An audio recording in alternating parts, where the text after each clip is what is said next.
Across the Park podcast is proud to be sponsored by Globe Gas and Heating. For the best kitchen and bathroom renovations, boiler servicing and repair, and central and underfloor heating in the Northwest, head over to globecentralheating.com and quote Across the Park for a free quote.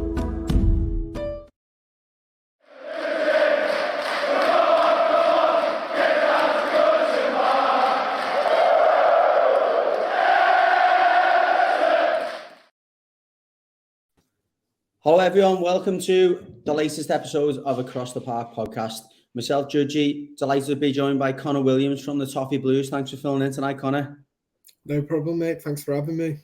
No, really appreciate it. Big fan of the show, so delighted to have you on and to be to work with you guys. So thanks a lot again. Listen, it's gonna be a typical show. So just a couple of bit of information for our listeners and viewers before we start. Again, apologies for Millsy's absence. I'm sure you won't mind because Connor will be a more than able deputy. And also apologies that we haven't managed to get a opposition preview out this week. We did have one lined up for today, but unfortunately the guy from Chelsea couldn't make it. So we haven't got that one out. So again, apologies for that, but I'm sure this show will more than make up for both of those. So Connor, just before we get into obviously previewing the Chelsea game itself, just a bit of a few thoughts from you on Sean Dyche's start to the club and how he's came in, what the impact he's made from your end. Yeah, I like him. I think when we were looking for a manager, I think he was one of the names early on that sort of screamed obvious to a lot of people, but maybe not to the board. They do whatever they like to do, so you can never tell. But yeah, I'm really glad, and he's done what I thought he would. He's tightened us up. We run more. We look a bit more organised as well. It's a little less, part of the Red Sea in terms of players. And I think I think we've created more chances as well under Frank Lampard, which I think might surprise people. Because I think people thought we were going to get, Sam Allardyce reincarnate, and he's just going to sit back. We're going to create nothing, and we're just going to have 0-0s and hope that draws keep us up. But we're actually going at teams and good teams as well. Within reason, obviously, we're not gung-ho against, Arsenal away, for example. But Arsenal at home, we went for it. We created more. I think we created the better quality of chances as well, the XG against them. And then since then, you've seen it, even with some of the results that haven't gone our way, like Villa, you can see where, the practice is. And ultimately, it can come down to the argument of if we had a Calvert-Lewin or a Calvert-Lewin-esque player, a player of that mould, would we be talking about different results? Would there be more results? And would we be a little bit further away from the drop? We wouldn't be safe, because the drop, this table is the closest I've seen it in years. Right. It's crazy. There's about 6 teams that could end up in this mess from 12th onwards. So absolutely mental. Just a couple of things I want to pick up on there. I think that's spot on in terms of analysis of how it's gone so far. The first 2 things you mentioned with the running and the fact that he's, created a bit more solidity. I guess before he come in, it would have been, I'm trying to word this the right way. If someone predicted that the 2 players were going to have 2 of the biggest impacts from that side of it were going to be Abdoulaye Doucouré and Michael Keane, you'd be very surprised, wouldn't you? I mean, I guess Michael Keane being one of his old players and a player he knows quite well. But obviously, Connor Cody started the season really well. We were delighted with him, the impact he made. He has a couple of games, obviously played in the Arsenal game and played well. But almost the first opportunity that Dyche got, he brought Michael Keane in. And, I mean, he surprised me, and Abdoulaye Doucouré even more so. Yeah, Doucouré looks to really be enjoying himself. I've seen, obviously, Doucouré was linked with a move away.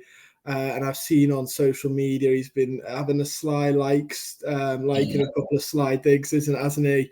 I thought when he was linked away and it was almost reported like it was the player, not the club. I thought it was weird because I thought he was enjoying himself at us up until, obviously this season. But obviously if he's not getting game time, he's not going to be enjoying himself. But while we're on about Michael Keane as well, Dwight McNeil is turning himself around as well. I was at my wit's end watching him being played out on the right, and I was like, this lad's just not got it in with us. But since Dyche has come in, there were rumours that they had issues. I can't see any evidence of any previous issues, and I think he's on his way to turning his Everton career around. 100%, mate. Another player, to be fair to him, that the minute he put on a blue shirt, he's never been lacking with application, is he, in terms of his work rate? He's got up and down. I think that was one of the reasons why even Lampard persisted with him at times. He always knew he was going to get a shift out of him. I think what's been the mark, the real difference in the way that he's approached games under Dyche, and this makes sense really, he's just gone back to basics. Get the ball and try and cross it. And even when he doesn't beat that first man, I don't think I've seen many wingers who manage to win as many corners as he does. Sometimes he just literally plays it off the defender, and that, to be fair, in this team and some of the assets we've got, is one of the best things you can do, isn't it? Yeah, when you think how dangerous we are from corners, we're well within our right to try and get as many as we can out of them, which is nice to see as well. How many times have we watched us and corners have been our kryptonite, and we've been like, how can't we defend them? And now we're a viable threat from them. So, and it's nice to be able to see somebody whip in a corner. I know he was sort of taking them before Dyche came in, but it's just nice to see a corner hit targets. Before it was a bit, Demarai Gray was taking. You know what I felt under Lampard, and again, it's not uncommon. A lot of the teams do it. They were always trying to just be pinpoint with the crosses, and it was always near post, looking with that flick on. You now see it's like that every time, isn't it? Back post.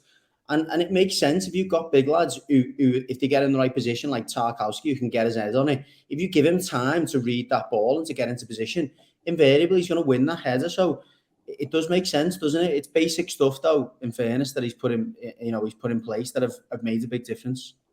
Yeah, and I think he said, though, didn't he, in his when he was announced, he was like, we're going to go straight back to basics. I think Dyche fully embraced that and was like, we are going to go back to basics here. And he's a man of his word. We have gone back to it, but the basics work, don't they? He's a very interesting man to listen to when he's on about, formations, and he's like, it's just yardage. There's no, when he's on about a 4-5-1 and he's on about a 4-4-1-1, he's like, it's just yardage. Yeah. It's quite interesting. But I'm enjoying it under Dyche so far.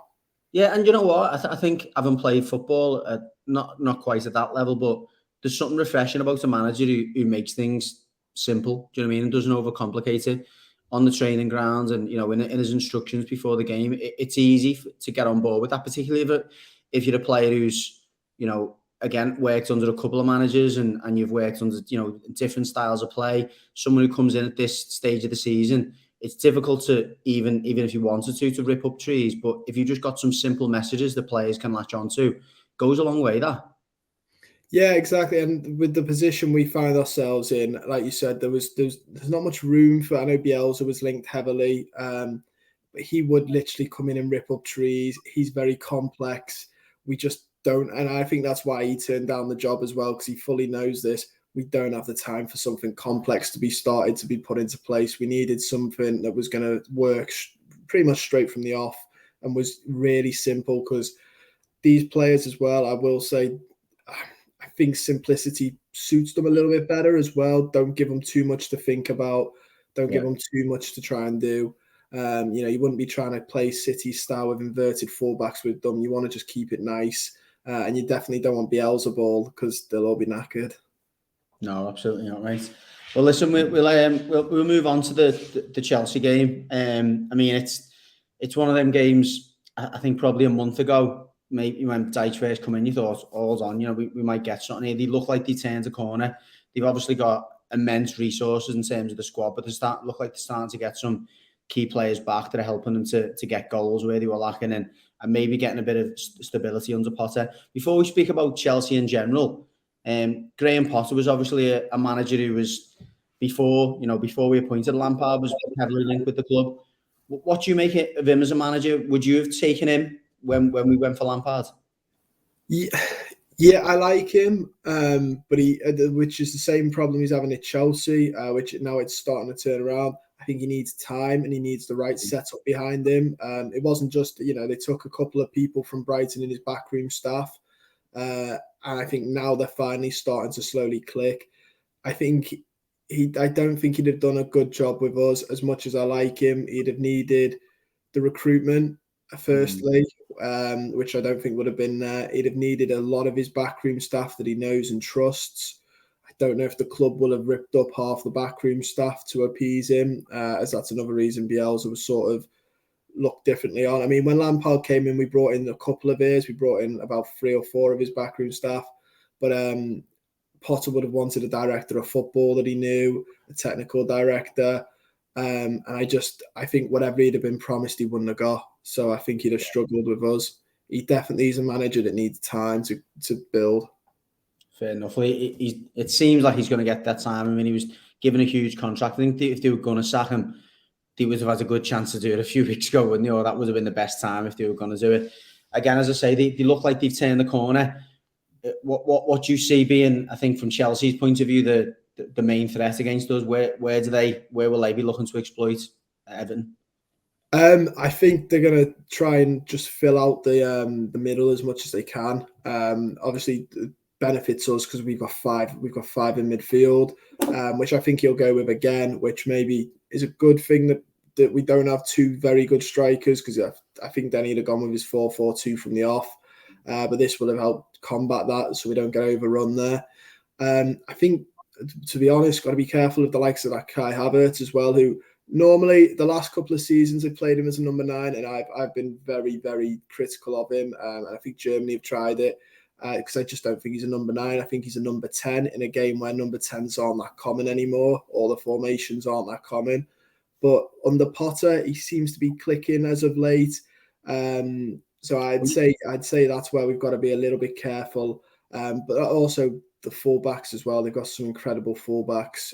Chilwell, who has suffered, I think, at Chelsea, unfortunately. He's had, injury problems. I don't think he's ever fully got the ball kicked off at Chelsea. But again, a player you've got to be careful of. Decent quality balls into the box. But yeah, that'll be the main one. Those wide areas.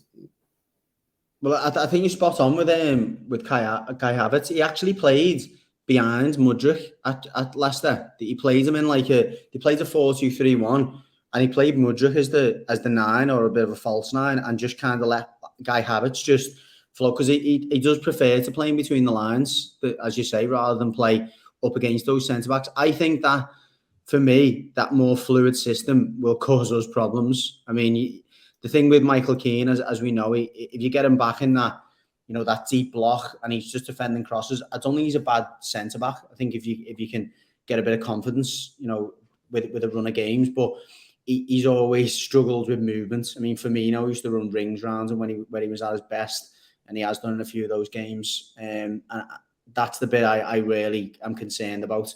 It's not like, I think if you're playing up against two forwards or a typical number 9, you can get away with it. But I am a little bit concerned about the fluidity of their forward line.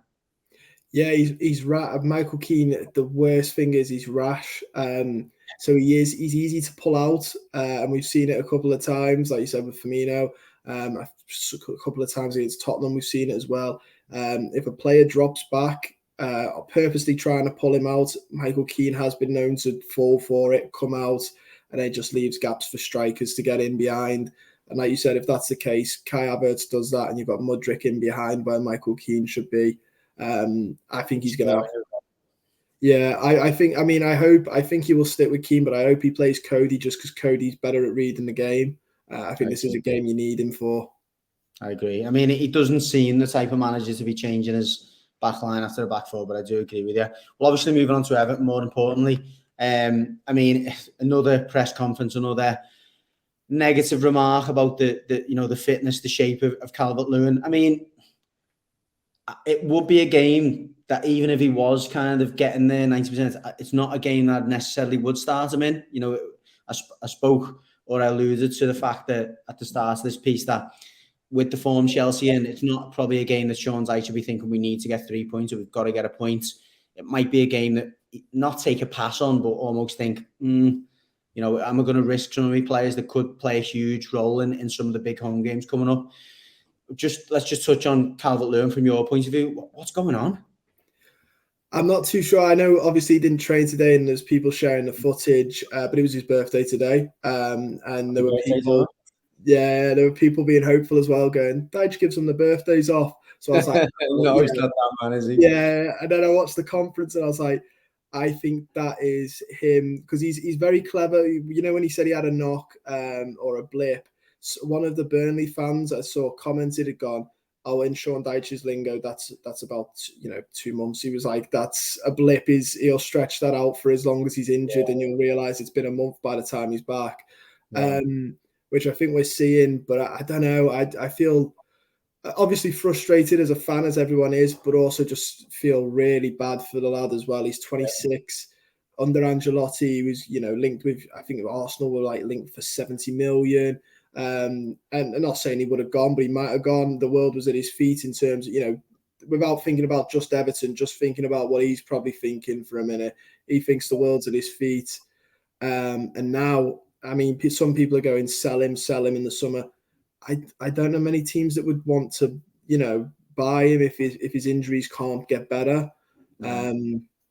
It's just a real shame. I mean, I hope he can turn it around eventually. But when you think where he was 2 years ago to now, I've not seen as much of a injury plagued player.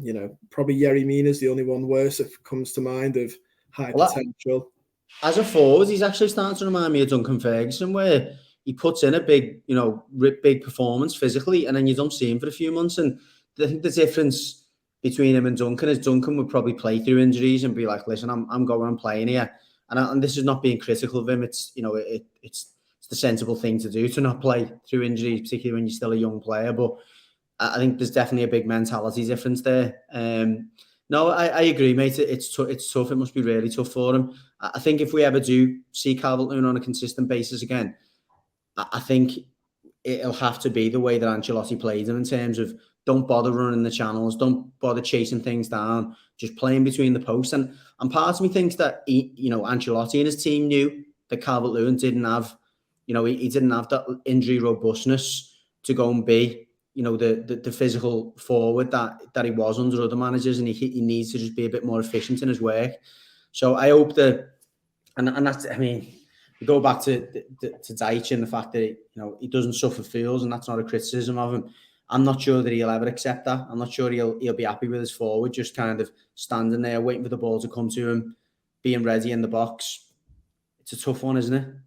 Yeah, when you think some of the forwards he's worked with, like Ashley Barnes at Burnley, yeah, they're workhorses, aren't they? They're not just, I mean, there's that perception that they're just big lads and you hoof the ball up, but they worked and they moved.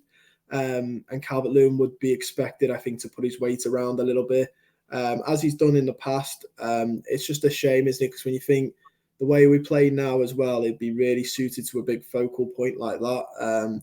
And he's not just a big focal point, he's also very mobile, Calvert-Lewin as well. He's not quite, that Anochu that Southampton have signed, who does seem to be just a big lad.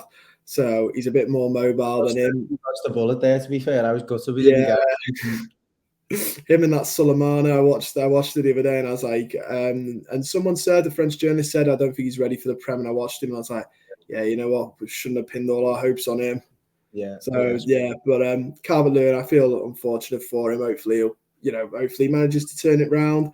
But I don't know. Like you said, this is a game I wouldn't have played him for. He's got 2 weeks, or no, he's got a week. With the international break. Then we've got Spurs, and Spurs is almost like before you were saying 2 weeks ago you'd want to play Chelsea. I think now you'd want to play Spurs because they, I think Conte's fully accepted he's going at the end of the season. What's the point? So yeah, I'd much prefer if this is just tactical and he'll be back for Spurs. I'd prefer that, but I do worry it's not, and it's once again injuries just plaguing him. Yeah, 100%. Well, obviously in his absence, we persisted. The previous manager, Sean Dyche, initially persisted with Neil Maupay. Thankfully, we've turned over the page and Demarai Gray's come in, and fair play to the lad. Listen, I'm not saying I'm not a fan of Demarai Gray, but I've always thought he is what he is. He's a winger. He wants to be 1v1. He wants to get in behind.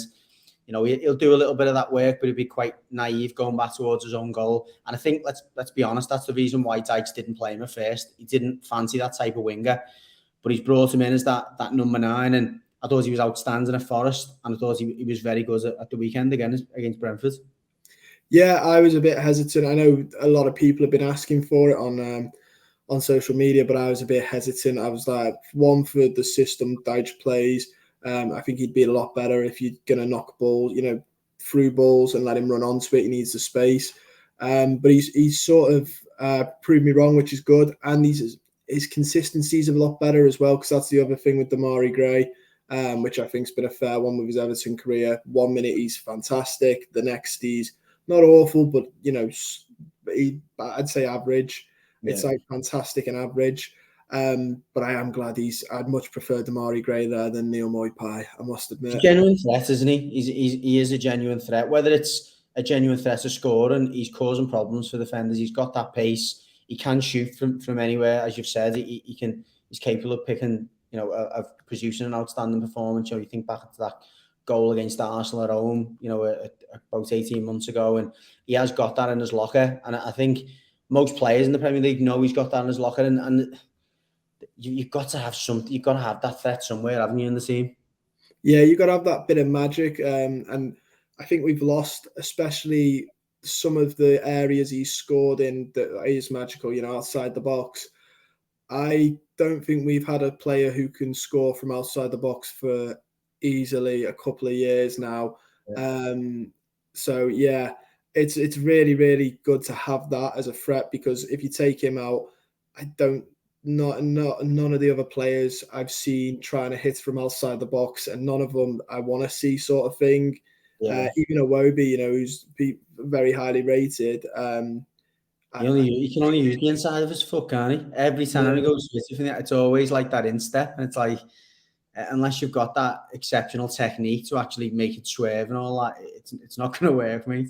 Yeah, exactly. So it is nice to have Demarai Gray, who, like you said, can cut in as well and just curl it. And he does have in his locker. He's done it. I think was it Arsenal again? He's done it a couple of times last season. City away as well, wasn't it? Recently, where he scored the goal in the 1-1, cracking strike. When he hits it, it stays hit, doesn't it? And it's one of them where he hits them so well, the keepers just don't move. That's what I mean, which is nice to see. It's not a fluke as well. If like, you'd hate it if he did it once and then tried it every time, and he's hitting like Rose Z, you'd be like, right, you've had your moment in the sun, pack it in. But with him, you're happy to let him do it. It's almost like you're there and you can hear the crowd already shouting shoot to him, because you might as well. Yeah, unlike when Morphe's got it. Listen, another player who's come in the last 2 games and has made a terrific impact, Ben Godfrey. Great to see him back. Yeah. I feel a bit sorry for Mykolenko, because it's not good if a right-footed centre back is looking more competent there than. You know what? Do you know what I will say though? And maybe I'm overthinking this tactically, but I hope you'd agree with me. Mykolenko is a fullback who wants to get on the overlap. He wants to get outside the winger. He's not fantastic attacking, but that's his thing. He's quite